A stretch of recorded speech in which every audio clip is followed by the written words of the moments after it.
오늘은 행복한 삶을 위한 예수님의 가르침이라는 제목으로 말씀 전합니다. 오늘도 전하는 말씀 가운데 여러분 각자에게 주시는 귀한 영적 도전이 좀 있기를 바랍니다.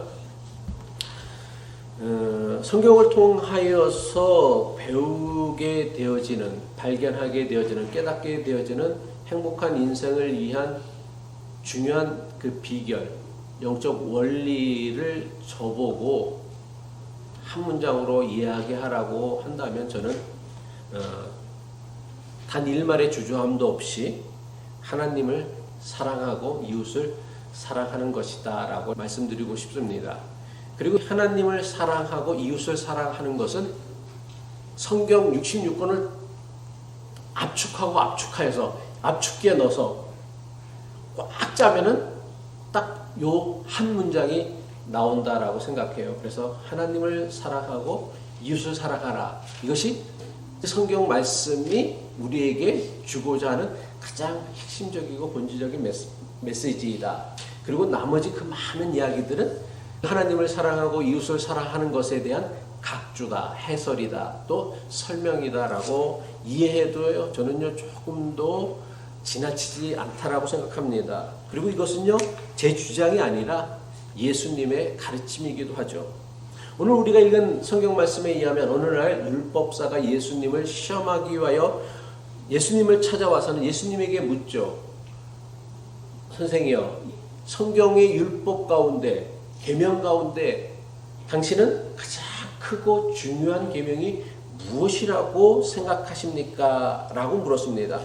그럴 때 예수님께서 뭐라고 대답하셨습니까? 마태복음 22장 37절로 40절의 말씀이죠. 우리 한번 다 같이 다시 한 번만 읽도록 하겠습니다. 예수께서 이르시되 내 마음을 다하고 목숨을 다하고 뜻을 다하여 주 너의 하나님을 사랑하라 하셨으니 이것이 크고 첫째 되는 계명이요 둘째도 그와 같으니 내 이웃을 내 자신과 같이 사랑하라 하셨으니 이 두 계명이 온 율법과 선지자의 강령이니라.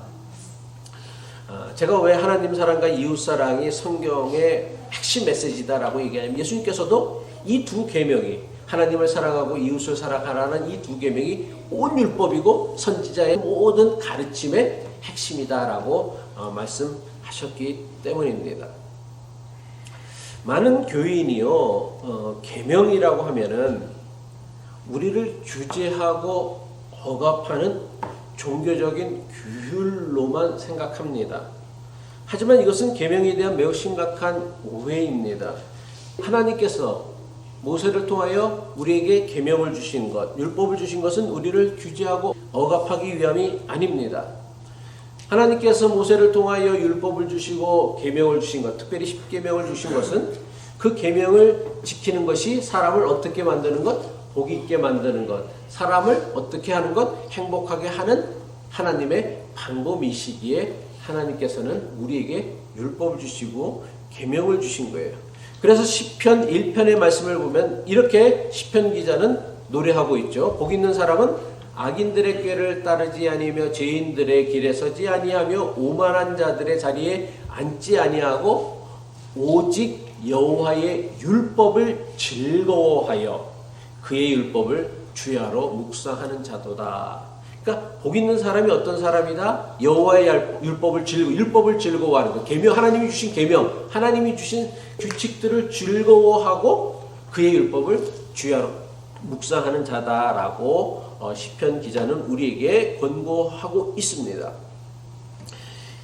이처럼 예수님께서 가르쳐 주신 가장 크고 중요한 계명인 하나님 사랑과 이웃 사랑은 우리를 복 있는 사람이 되게 하는 아주 중요한 말씀입니다.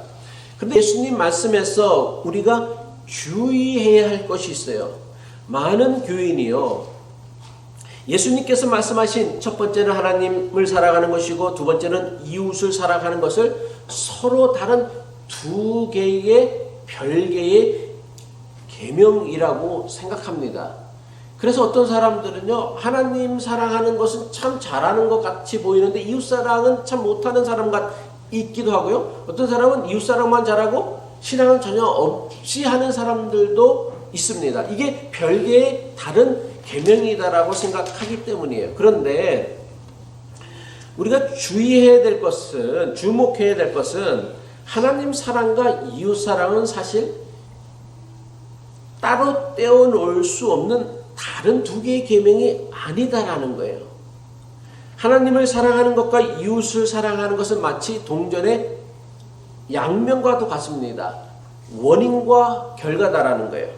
다시 말하여서 하나님을 사랑하는 사람은 당연히 누구를? 하나님이 지으신 사람을 사랑하게 되어져 있다라는 거예요.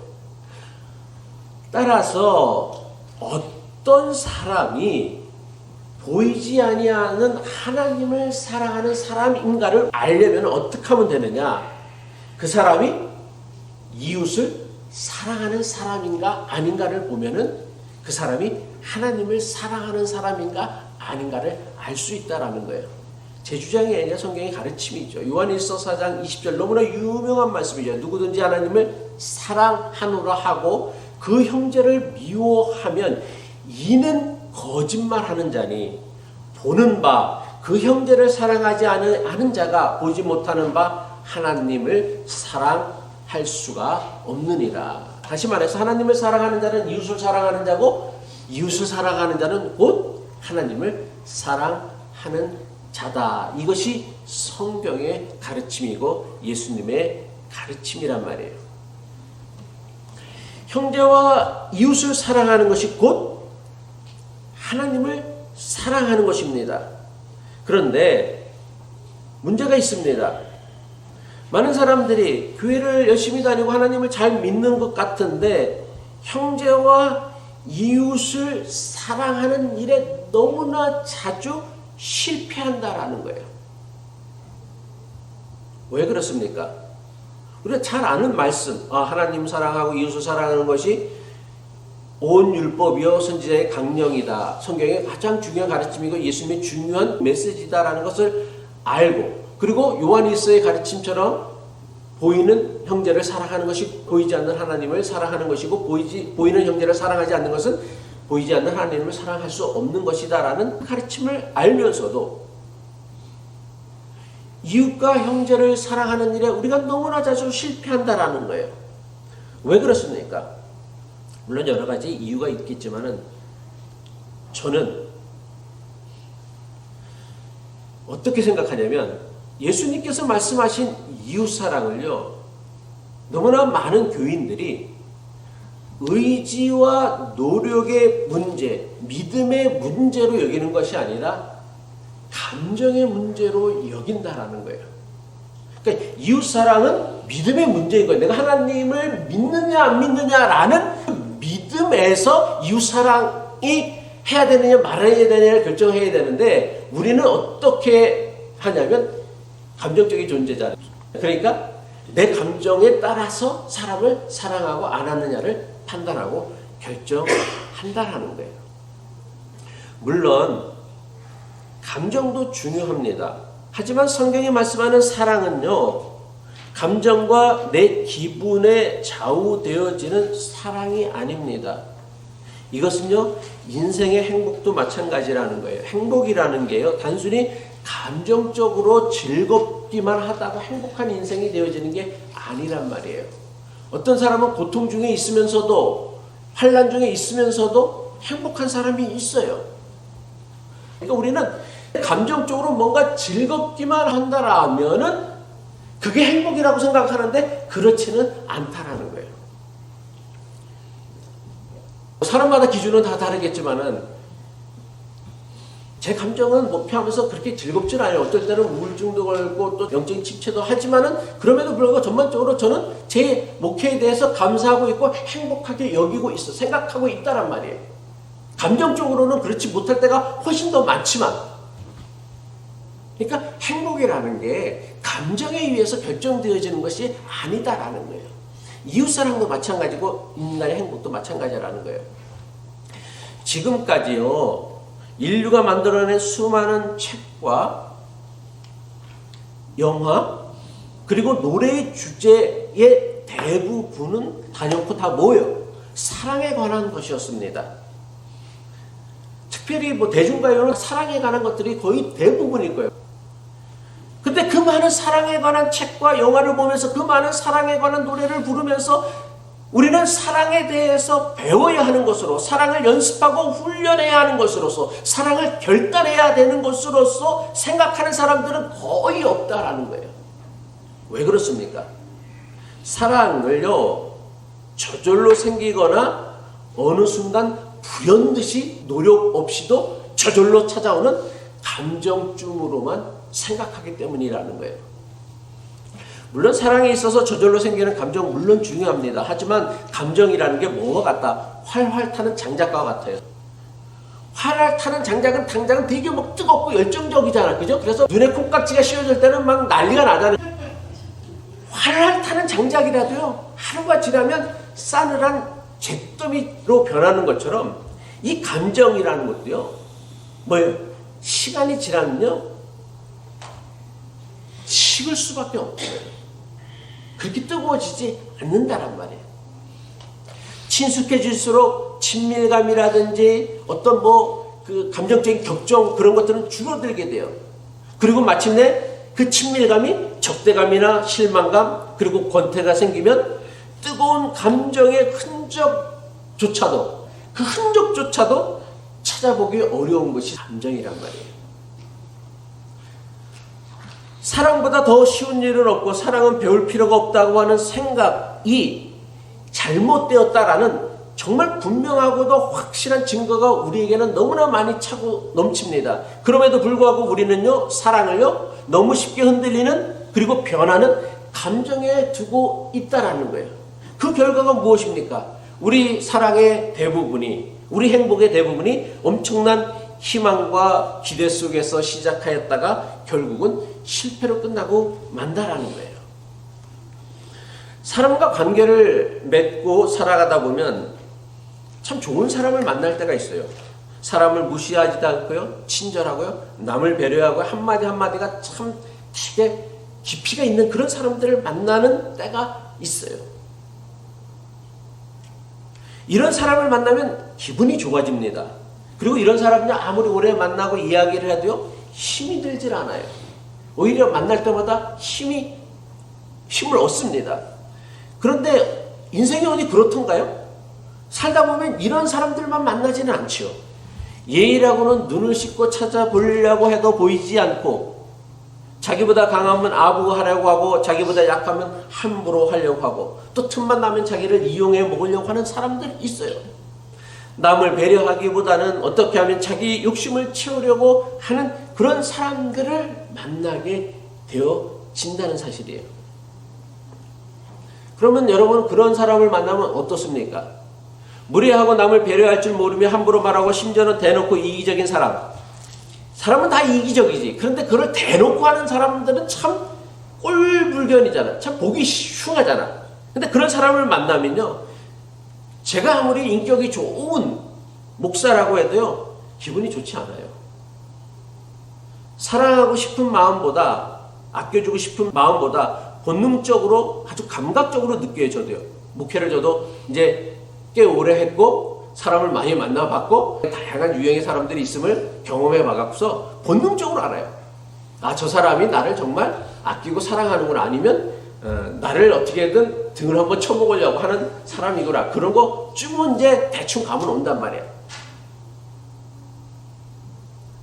그래서 다시는 상종하고 싶지 않은 마음이 들기도 해요. 그런데 본능적으로 싫어하는 감정이 드러나는데 마음 한구석에서 드는 조용한 생각이 있어요. 그게 뭐냐면, 그래도 저런 사람도 사랑해야지, 저런 사람도 이해해야지, 저 사람도 품어주려고 노력해야지, 그래야 목사이지. 예의 바르고 배려할 줄 아는 사람, 내 마음에 드는 사람만 좋아하면, 사랑하면 그게 무슨 목사야 라는 생각이 아주 한 구석에서 들어요. 그래서 찜찜하게 만들어. 이게 저의 고민입니다. 여러분은 저의 이 고민을 어떻게 생각합니까? 이럴 때는 어떻게 해야 맞는 거예요?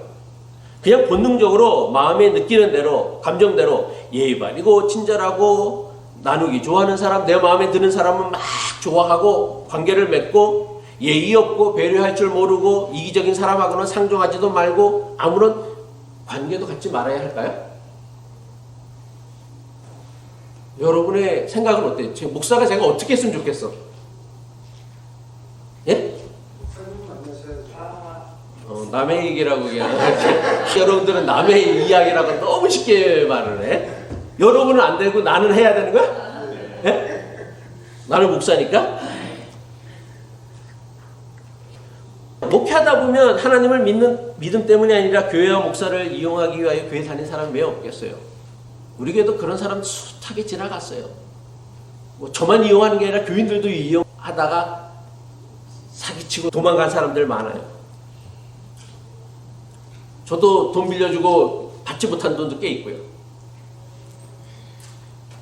그런데 교회와 목사를 이용한다는 느낌이 들어도요, 저는 그 사람을 위해 기도하고요, 신방하고요, 설교합니다.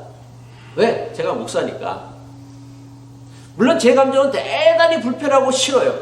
그래도 친절하게 대하려고 노력하고요. 그리고 그런 사람들이 좀 이상한 부탁해도요, 웬만하면 거절하지 않고요, 제가 힘이 닿는 대로 다 도와줍니다. 그런데 문제가 있어요. 제가 항상 그렇지 못하다라는 거예요. 이게 참다 어느 순간 이렇게 굴쑥 올라온다고요. 싫어하는 감정이, 그 불편해하는 제 감정이 제 믿음, 제 의지, 제가 목사라는 정체성을 앞지를 때가 있어요. 그래서 이런 상황이 생기면 도무지 안 그렇게 하려고 해도 제가 제 감정을 통제하지 못해요. 그럴 때면 여지없이 제 생각과 의지보다는 목구멍까지 차오른 감정에 따라 대응하고 반응하고 행동합니다. 여러분은 어떻게 하는 것이 목사로서 가져야 할 바른 태도라고 생각하십니까? 비록 감정이라는 마음이 내키지 않더라도 믿음과 의지로 교회와 목사를 이용하려는 사람에게도 친절과 이해를 갖추는 것입니까? 아니면 감정이 내키는 대로 내 마음에 들지 않는 사람이라면 싫은 눈치를 팍팍 내거나 아니면 싫은 티는 내지 않지만 은근슬쩍 피하고 마는 것입니까? 많은 사람이요, 여기서 마음은 감정이에요. 마음은 두 개가 있다 그랬죠. 감정과 생각. 근데 내 감정에는 내키지 않으면서도 사람에게 친절과 예의를 갖추는 것을 사랑이 아니라 위선이나 가식이라고 생각합니다. 여러분 그런 생각하죠, 그죠? 네 마음에는 내 마음에는 싫어하는 마음이 있어. 미워하는 마음이 있는데 그 미워하는 마음을 표내지 않고 친절하고 예의 바르게 행동을 해요. 이거를 우리는 뭐라고 생각을 해? 저건 사랑이 아니라 위선이고 가식이다라고 생각해요. 근데 예수님이 말씀하신 가식과 위선은 뭐냐면 자기를 옳게 보이려고, 안 그러면서도 그런 척 하는 건데 이건 좀 다른 거예요. 근데 많은 사람들이 그걸 구분하지 못하고서 내 감정과 다르게 행동하는 것을 가식이고 위선이다라고 생각을 해요. 근데 저는 이런 생각에 절대로 동의할 수 없습니다. 만약 성경이 가르치고 있는 사랑이 감정에 좌우되어지는 것이라면, 성경이 우리에게 말씀하고 있는 행복이 감정에 좌우되는 것이라고 한다면 성경의 말씀은 아무런 의미도 필요도 없는 말씀이 되어지고 만다라는 거예요. 오늘날 우리 시대의 문제가 무엇이냐면 감정만 진실하고 솔직한 것으로 여긴다라는 거예요. 그래서 자기 감정과 다른 행동이나 행위를 하는 것을 대단히 위선적이고 가식적인 것으로 여긴다라는 거예요. 그렇다면 성경의 말씀을 따라 믿음과 의지로 비록 좋지 않은 감정을 가진 사람이라 할지라도 그 사람에게 예의를 갖추고 친절과 배려를 베푸는 것이 정말 가식적이고 위선적인 것인가? 저는 그렇지 않다고 생각해요. 왜 이런 일이 생기느냐? 감정이라는 게 뭐냐? 그냥 느끼는 거예요. 그 느끼는 감정을 우리는 어떻게 생각하냐면 내 감정에 따라서 옳고 그름 또는 바르고 나쁨의 기준으로 삼는 거예요. 그래서 내 감정이 좋으면 그 사람은 좋은 사람, 내 감정이 나쁘면 그 사람은 나쁜 사람이라고 여긴다라는 거예요. 그래서 사람마다 다 다른 거예요. 어떤 사람은 저를 좋아하는 사람이 있고 어떤 사람은 저를 싫어하는 사람들이 있어요. 싫어하는 사람은 대단히 싫어해요. 아주 죽일 듯이 싫어하더라고. 또 어떤 사람들은 또 대단히 좋아하기도 하고요. 드물긴 하지만. 왜? 사람마다 감정이 다 다르기 때문이다라는 것이죠. 그리고 그 감정으로 옳고 그름을 판단하기 때문이에요. 이처럼 우리는요, 감정이라는 것이 그냥 느끼는 것인데, 감정을 가지고 옳고 그름, 바르고 나쁨을 기준으로 삼기 때문에 우리는 너무나 쉽게 자신의 감정과 다르게 행동하는 것을요, 뭐라고 여기냐면 위선적이다, 가식적이다라고 단정하는 거예요.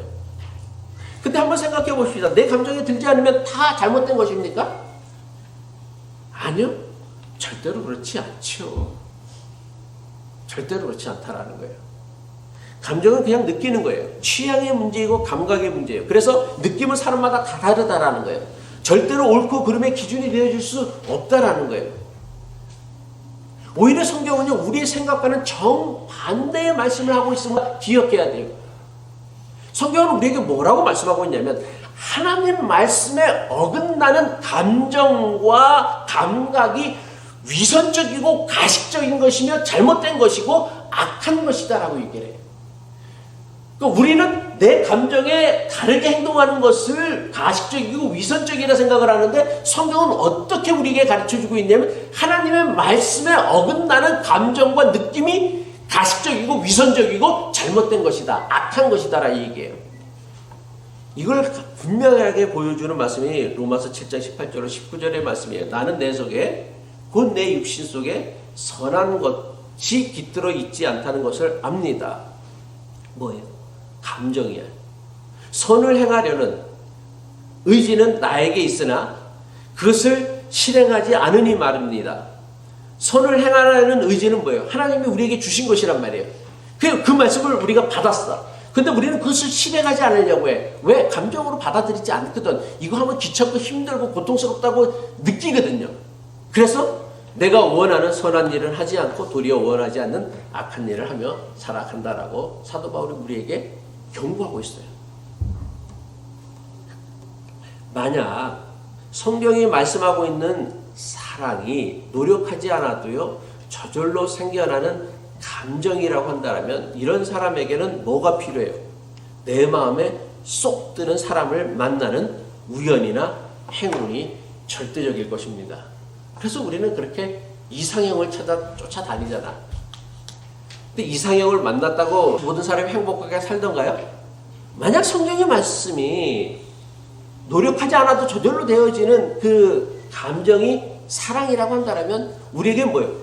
우연이 필요하고 행운이 필요하다면, 내 마음에 쏙 드는. 근데 그런 우연이나 행운은요, 그렇게 많지 않아요. 여러분 당장 교회를 다녀봐도 알아요. 여러분들이 다 선택하고 결정한 교회인데도 내 마음에 쏙 드는 사람이 과연 몇 명이나 됩니까? 한 2명은 되나요? 한 3명은 되나요? 어떨 때는 목사도 싫지 단 한 명도 보기 싫을 때도 있을 거예요. 그래서 또 다른 우연, 행운을 찾아가서 막 방황을 하는데 그게 뜻대로 안 된단 말이에요. 그리고 그렇게 우연과 행운으로 마음에 쏙 드는 사람 만나도요, 마음 쏙 드는 그 사람이 얼마나 마음에 쏙 들겠어요. 얼마 동안이나. 하지만 성경이 가르치는 사랑이 형제나 이웃에게 친절을 베풀려는 선한 의지다라고 한다면, 우리는 어떻게 해야 합니까? 끊임없이 하나님의 말씀을 묵상하고 마음대로 되어지지 않는 그 감정을 위해 기도하는 것이 필요하다라는 거예요. 이웃을 사랑하라는 그 계명 앞에서, 예수님의 그 말씀 앞에서 대다수 교인들이 고민하는 게 뭔지 알아요? 이웃을 사랑하라고 하면은 대다수 교인들이 고민하는 고민이 뭐예요? 누가 내 이웃일까? 나는 누구에게 사랑을 베풀어야 의미도 있고 보람도 있고 행복할까를 생각한단 말이에요. 하지만 이런 생각에는요, 매우 심각한 문제가 있습니다. 무엇입니까? 사랑이요, 자기에게 달려있는 문제가 아니라 베풀 대상에게 달려있는 것으로 여긴다라는 거예요. 그래서 살다 보면요, 참 사랑받을 만한 사람들이 있어. 그러면 그거는 그 사람이 잘하는 거예요? 내가 잘하는 거예요? 그러니까 정말 세상에는 사랑스러운 사람이 있어.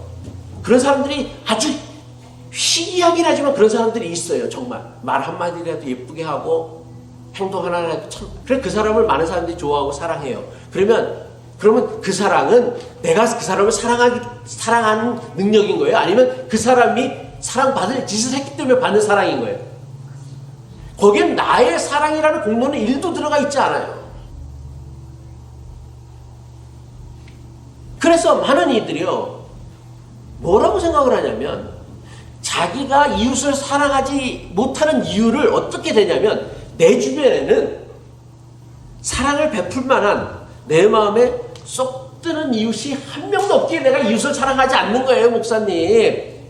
내가 사랑하는 마음이 없는 줄 알아요? 나도 교우들을 사랑하고 싶고 목사도 사랑하고 싶은데 목사 사랑할 건덕지라고는 눈곱만 치지도 찾아볼 게 없는데 내가 어떻게 사랑해요? 라고 얘기한단 말이야. 그러니까 우리는 이웃사랑이 성경이 가르치고 있는 아주 중요한 본질적인 가르침에도 불구하고 이웃사랑의 번번이 실패하고 마는 거예요. 왜? 눈을 씻고 찾아봐도요, 여러분의 사랑을 받을 만한 그런 자격을 가진 합당한 사람 하나도 없어요. 예수님께서 자격을 따지고 공로를 따지고 한다라면 여러분을 사랑하러 이 땅에 오셨겠습니까? 여러분을 위해 십자가에 달려 죽으셨겠습니까? 아니잖아요. 우리는 자격 공로 아무것도 없어도 그냥 예수님이 우리를 사랑하셔서, 예수님은 왜? 사랑의 화신이기 때문에, 사랑하시는 능력이 있으신 분이기 때문에 사랑하셨단 말이에요. 그래서 그 사랑으로 말미암아 우리가 구원을 누렸다. 이게 기독교의 가르침이란 말이에요. 그걸 믿는 사람들이 기독교인이고요. 그런데 그것을 믿고 고백하는 기독교인들이 맨날 하는 또 소리가 뭐냐면은, 내 주변에는요, 사랑을 받을 만한 그런 사람이 없어요. 이웃사랑에 대한 성경의 가르침, 예수님의 가르침은요, 내가 누구의 이웃이 되어주는 게 중요한 것이지, 누가 내 사랑을 받을 만한 이웃인가를 찾고 다니는 게 중요한 게 아니란 말이야. 내 사랑을 받을 만한 자격을 있는 사람을 찾고 다닌다라면 못 찾을 거예요. 제가 무슨 얘기를 하냐면, 사랑이라는 게 대상의 문제가 아니라 사랑하려는 사람, 즉 나에게 달려져 있는 문제라는 거예요. 그러니까 우리가 이걸 인식하고 깨달아야 되는 거예요. 이건 행복도 마찬가지예요. 행복을 자꾸만 우리는 주변 환경, 여건에 두려고 하는데, 물론 저는 그것도 부정하진 않아요. 그 환경도 중요해요. 근데 왜? 아무리 그러면 좋은 환경에 놓여져 있기만 하면 모든 사람들은 다 행복해야 되는데 그렇지는 않잖아. 여러분들이 생각하는 대로 더 많은 소유가 여러분을 행복한다라고 믿고 살아가고 있어서 평생을 돈 버는 일에 애쓰지만, 그렇다고 해서 더 많이 버는 사람들이 다 행복한 거 아니잖아요. 사랑도 마찬가지고 행복도 마찬가지예요. 물론 주변 환경, 주변 사람 다 중요해요. 무시하는 것 아니에요. 그런데 그것보다 더 본질적인 것은 나에게 달려져 있는 문제란 말이에요. 나에게. 왜? 다른 사람은 내가 어떻게 못해. 바꿀 수도 없고 변화시킬 수도 없어. 저는 여러분을 바꿀 능력도 없고 변화시킬 능력도 없어. 예수님이 하시면 모르고 성령이 하시면 모를까. 내가 17일 목회해보니까 깨달은 게 그거야. 난 직분 아무것도 못 바꾸고 변화시키는구나. 근데 여러분을 대하는 제 태도는 제가 바꿨단 말이에요. 변화시켰단 말이에요.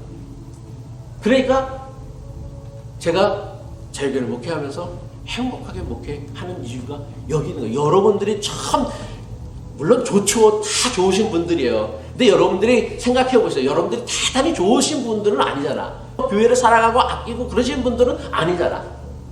그럼에도 불구하고 제가 다른 어떤 교회 목사보다 행복하게 하는 이유는 뭐냐면, 물론 여러분들도 좋은 분이기도 하지만은, 그래서 목사를 그렇게 많이 괴롭히지는 않지만은, 그렇지만 제가 여러분을 대하는 자세와 태도를 바꾸고 생각을 바꾸고 목회하기 때문에 제가 행복한 목회를 하는 거란 말이에요.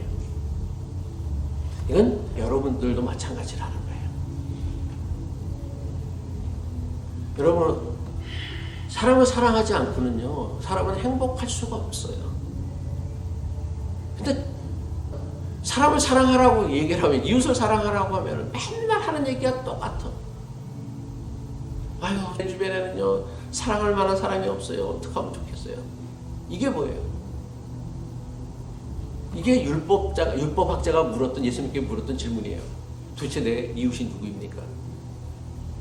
내 이웃이 누군가를 찾는 게 중요한 게 아니라 나는 지금 누구의 이웃이 되어주고 있는가? 그러니까 나는 지금 누구를 사랑하고 있는가? 사랑해주고 있는가? 베풀고 있는가? 나누고 있는가? 이게 중요하다라는 거예요. 말씀을 마칩니다.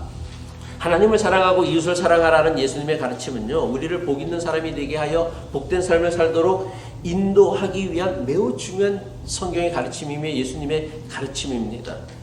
하지만 하나님 사랑과 이웃 사랑은요, 노력하지 않아도, 배우지 않아도, 훈련하지 않아도, 생각하지 않아도, 묵상하지 않아도, 기도하지 않아도 저절로 생기는 감정이 아니에요. 이건 절대로 저절로 생기지 않아요. 하나님의 계명, 하나님의 말씀, 예수님의 가르침을 순종하기 위하여 끊임없이 하나님의 말씀을 묵상하고 기도하는 사람에게만 생겨나는 능력이며 선한 의지란 말이에요. 그러니까 그런 얘기를 하면 안 돼요. 아, 사랑하기 힘들어요. 그 힘드니까 성경이 얘기를 했겠지. 말씀을 했겠죠. 그러니까 우리는 묵상을 하는 거고 주일마다 모여서 예배를 드리는 거고 기도를 하는 거지. 그게 쉬울 것 같으면 저절로 드러나는 감정과 같이 쉬운 거라고 한다면 매일 아침마다 묵상을 하면서 하루를 시작해야 되고 우리가 기도를 해야 되고 성경을 또 읽어야 되는 이유가 뭐가 있어요? 그게 안 되거든. 감정적으로 저절로는 안 되거든요. 바라기는 하나님을 사랑하고 이웃을 사랑함으로 한 번뿐인 인생을 정말 존귀하고 행복하게 살아갈 수 있는 자유의 모든 성도들 되어주시기를 주님의 이름으로 간절히 축복합니다. 질문 받겠습니다. 질문.